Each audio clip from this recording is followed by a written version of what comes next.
One of the biggest problems that B2B brands and marketers tell me they have is feeling that they're invisible. And yes, getting visibility in a hyper competitive market and getting it consistently is really difficult these days. No matter how hard you try, it always feels that you can't shine above the rest of the crowd, so to speak. But here's what a lot of brands get wrong in terms of their efforts to gain visibility. Because a lot of them are trying. It's just that they're doing the wrong things. And because they're doing the wrong things, they're not getting the results that they want. Fundamentally, the first thing is that people tend to choose things where all their competitors are. Why? Because they say, well, let's see what other people are doing, right? There's that sense of what are other people doing? We want to do what they're doing. Just seeing someone else do it, in a sense, validates it, right? But what that does is that leads you to just doing what everyone else is doing and being where everybody else is, instead of approaching it from the point of view of who's the market that I need to reach or who are the people I need to reach and what are the different places that I could go or be seen where they are. So the idea is you want to optimize and say, where are the people that I want to reach? And out of all the places where they might be, where might our competitors not be or be less of, right? So this way you stand out. Doing what everyone else is doing is sort of a corollary to this. It's looking what everybody else is doing and following the same thing. So if everybody else has a brochure, then you need to have a brochure, right?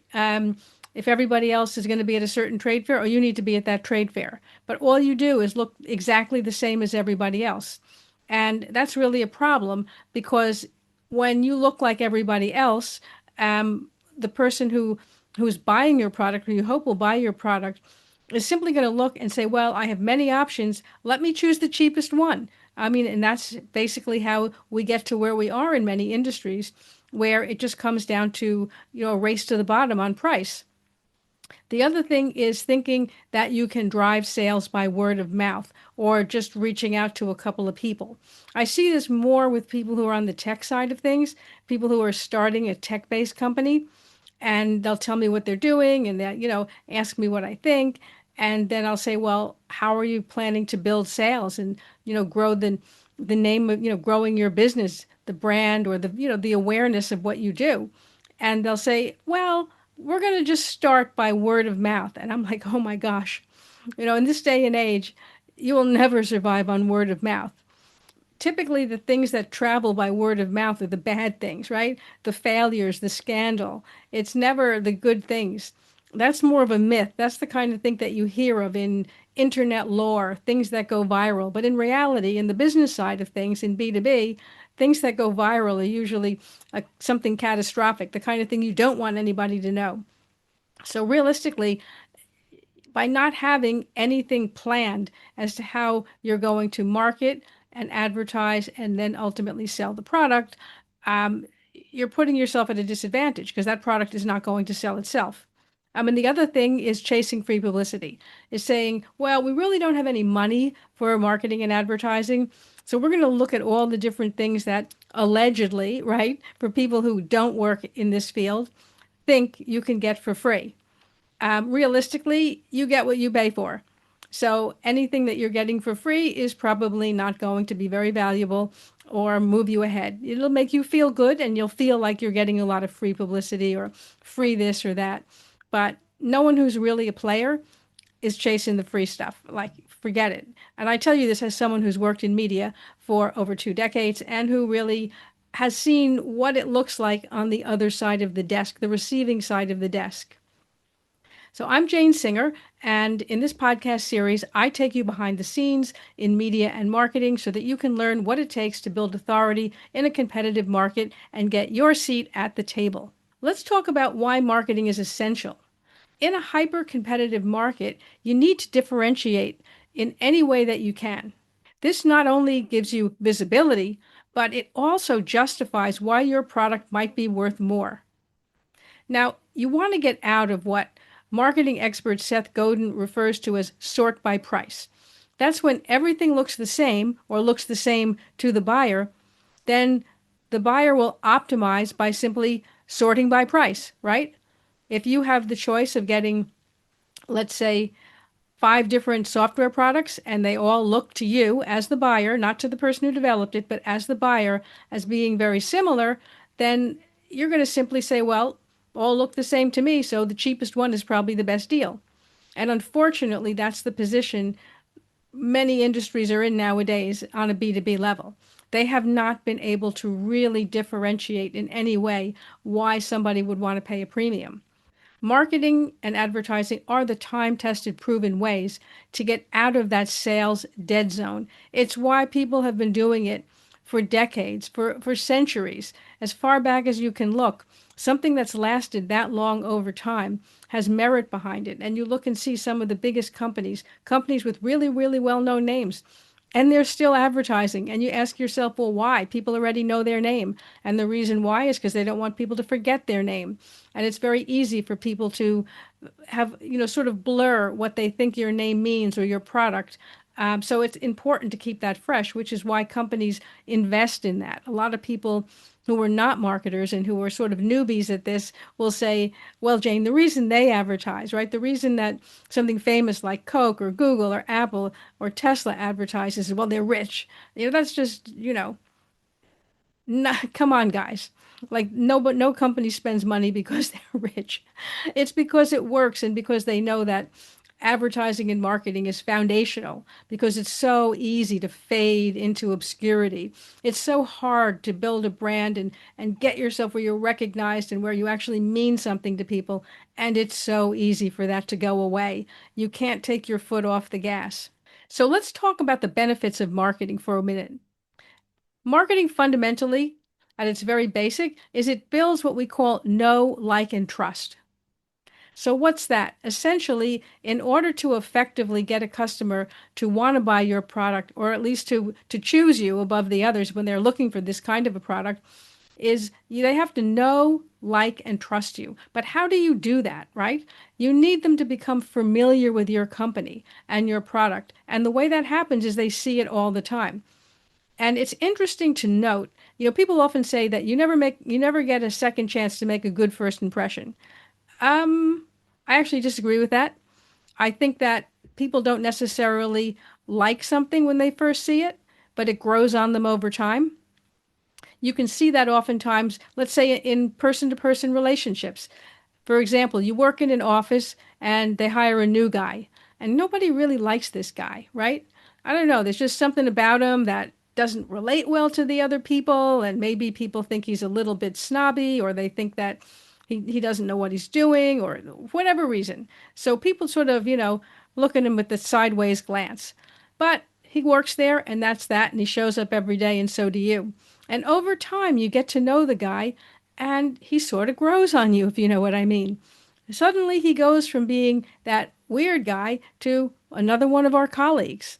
And when you have to choose between, let's say, having lunch and sitting with that guy or sitting with someone you don't know at all, you're typically going to find that, oh, actually, I think I'll choose him. Why? Because he's familiar. And over time, as you get to know something, the hard edges that seem glaring when you first see it are softened. And the fact that it's familiar makes it more attractive to you. So that's what that familiarity is. And that comes, like I say, with constant exposure, not a one time big splash, but constant exposure. And that also gets you to like it, right? You like it better because it's familiar. We like things that we're familiar with. That's what we love about, anything that's like our old hometown, our school, things that we've had in our possessions for a long time. Something that may be shabby, but well, we still love it because we've had it for such a long time. And the next thing it builds is trust. We trust things we know. We don't trust things we don't know. So fundamentally, by being in front of an audience, being in front of your target market consistently, without doing anything really extraordinary, already is building that know, like, and trust. It takes time. It doesn't happen overnight. It's not a magic wand, right? It's something that is cultivated and developed, and it compounds. The longer someone sees something, the more they slowly start to grow to like it. Other thing that I think is really interesting about advertising, and this has always been the case, makes you look successful. When people see your company advertising, They automatically think this is a successful company. Is that true? Well, you don't have to be successful to advertise. I mean, you simply go to whatever, whether it's a different media or anything that you choose to work with, and you say, I'd like to run some ads. I'd like to run some ads in your publication, on your website. Um, Put up banners around the stadium where a sporting event's being held. Whatever the form of advertising we're talking about. They don't sit there and vet your product. They say, well, I don't know, Jane. We'd love to take your money, but I don't really think your product is very good. Of course not. If you can pay, you can play. And everyone sees that. And let's say, you see the advertising frequently from a company, the assumption is, oh, those guys, they must be a very big company. They must be successful. And interestingly, they're more trustworthy. I feel there's something behind the brand because they have advertising. And you want to know something? It's always been the case. And watch yourself sometimes. See what brands you pick when you go into a store, even for something minor, right? You go into the supermarket and there's three different kinds of water sitting there on the shelf. Doesn't really matter which you choose. It's just a bottle of water. But you'll typically choose one where you recognize the name. There's always the unknown name, right? The store's own brand. Okay, fine, that's credibility because it's the store's brand. And then there's a well-known name, and then there's some other thing that sort of looks like a brand, but you never heard of it. You won't choose that, even if it's a couple of cents cheaper. Typically, I'm not saying no one will choose it. Obviously, someone chooses it. That's why it's on the shelf. But if you look at the sales figures, it's the known name that moves. It's why companies invest a lot of money in this. Again, you don't have to invest a lot of money. We'll get to that later. Now, the other thing is it helps you develop leads because, okay, at the best end of that spectrum, people will see what you're doing and actually reach out to you. How often do they do that? To be honest with you, not very often. However, when you reach out to them, they've heard of you, they know you, they're familiar with you, and therefore there's more incentive for them to say, "Oh yeah, I've heard of you guys. Yeah, actually, yeah, come around. I wouldn't mind hearing more about what you're doing." As opposed to, "Oh, never heard of you. Well, we're really busy." Because after all, anyone who you're pitching, everybody else is. So they're not sitting there waiting for someone to give them a call. So the thing is, you want that familiarity. You're priming the pump. You're prepping people by that. And it's a huge advantage in today's very competitive market. It was a huge advantage 50 years ago, 100 years ago, right? I mean, advertising isn't new. So in today's market, which is crazy competitive, you have to have something to give yourself an advantage. So if we know that advertising and marketing is essential, if we want to become visible, and if we want to be able to present our product as something that's worth more than the very rock bottom price in the market, how do we fix that? How do we achieve that? Well, first of all, you have to determine a budget. You have to determine a budget that you can afford. This is what I tell clients. I tell them, don't go and think of a budget that realistically you can't afford or that you can afford once. That will never work. Advertising has to be consistent over a long period of time. Thus, I counsel people think about what you could afford on a monthly basis that's not going to kill you. That even if you have a bad month, you could still afford this. And that's going to be a different figure for every company. Some companies, it'll be a bigger figure. Some companies, they're going to be like, oh my God, Jane, I'm like embarrassed to mention this number. I'm like, don't be embarrassed. You got to be real. You got to think about what it is. I mean, what is it, $50? Is that what, is it like literally the cost of lunch? Um, if that's the case, get it on the table and let's think about that and try to think about how you can work with that. Or, are there things you can cut in order to allocate more money to marketing? But again, don't put yourself in a stressful situation. If you go into it in a high stress situation and like, well, we're just going to bet all our money on this and going to hope it comes through, do not do that. Okay? Because, all right, you may be doing a marketing and advertising campaign, but you're actually more or less gambling. Um, you need to have something that you can do consistently and comfortably over time. And that, like I said, involves budget, but you also have to think about how much time will it take you to do it and how much time do you have. As a result, people who have the big idea of everything I can do and I can do it all myself and I'm going to go all in, as someone who does all this stuff because that's, part of my day job. It takes a lot more time and effort than you think.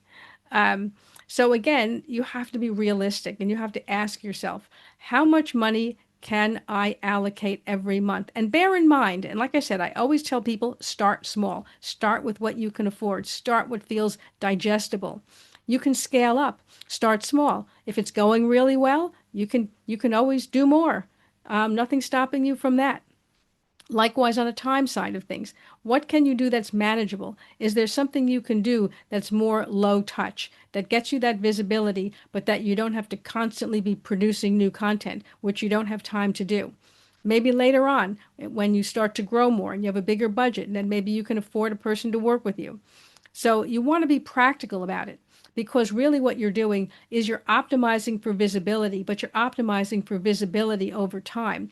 In order for time to be possible, you don't want to run out of runway, right? And runway in this case really is money and, the time to work on any kind of a campaign.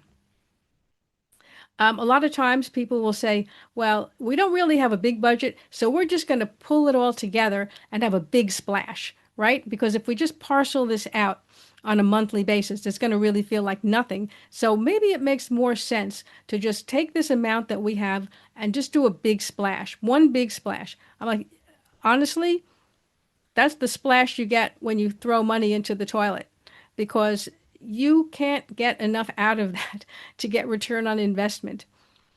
I don't care what you do, people forget. Like the worst scandals have only a couple of weeks in the news cycle, like things that are like literally, on every single news channel in the world, like I said, scandals and unbelievable things that go on that the news cycle always feeds on. How long does it take before nobody's talking about it anymore? So if something that huge has a short timeline and a short lifespan, nothing you do with any kind of budget is going to do any better than that. Keep that in mind. It's really important. Um, that's like the worst decision you can make. The people who do these kind of very splashy things have the foundation already for the stuff they're doing, the workhorse, right? The kind of stuff that they're running every single month consistently over time, usually big companies that have multi-tiered marketing programs and they've got all kinds of things going on. And then every now and again, maybe if they're launching a product, they'll do a launch, right? But that's running on top of the foundational things. They're not doing it as just like, we're just going to do a big launch and then that's it. Forget about it.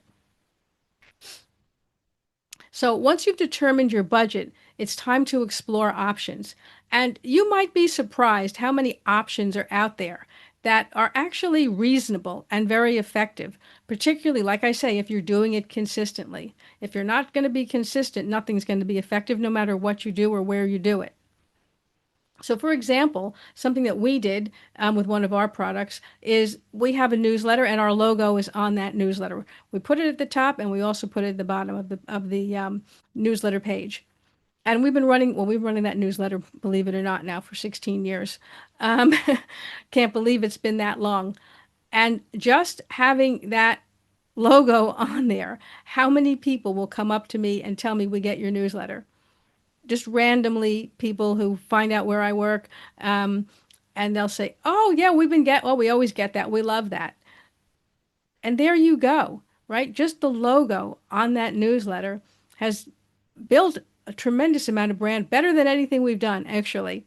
And when you think about, okay, it's our own newsletter, so our costs are on developing this newsletter and doing it all the time, which is like massive. But if you can pay to be a logo on somebody else's newsletter, ideally, the cost is usually fairly affordable. You'll be actually surprised how affordable it is. And you get tremendous recognition. People open that newsletter, they see that logo there, and it starts to grow on them, and they just expect it. And that they're like, oh yeah, I recognize that. I know what it is. And that's how that works. And again, that's a very low ticket thing. Podcast sponsorship is ridiculously cheap at the moment. Where that will go in the future, I really don't know. But it's quite underpriced relative to other kinds of vehicles that you could promote on.